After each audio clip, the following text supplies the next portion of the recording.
పొగలు తప్పితే రాత్రి ఉందండి మనకి. పొగలే కదా జీవితం అంతా. ఇప్పుడు పబ్బులు క్లబ్బులు అన్నీ వచ్చాక రాత్రి జీవితం కూడా మొదలైంది. లేకపోతే ఇదివరకు పగలే జీవితం అండి. రాత్రి అప్పుడుండి మన విద్వాన్ విశ్వం గారిని ఒక ఆయన కవిత రాస్తాడు.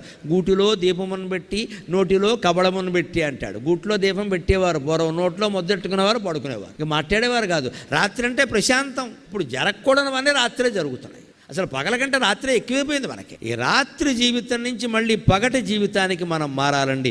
దివాకరహ అంటే అర్థం అది. రాత్రి అయింది అంటే పడకే అంతే. 8 గంటల పడక ప్రతి మనిషికి అవసరం అండి. ఇవాళ యువతరం గమనించాలి, పడుకోవట్లేదు వీళ్ళు ఎవరు. 1 గంటకు పడుకుంటారు. అలాగనే 8 గంటల పడుకుని 9ంటికి లేస్తాడు. 2 దరిద్రపు లక్షణాలే. 10ంటికి పడుకోవాలి, 5ంటికి లేవాలి. పోనీ 11 అయింది 6ంటికి లే. అదేమిటి 1 గంటకు పడుకోవడం ఏంటి? పోనీ పని ఏదన్నా అత్యవసరం ఉంటే వేరండి.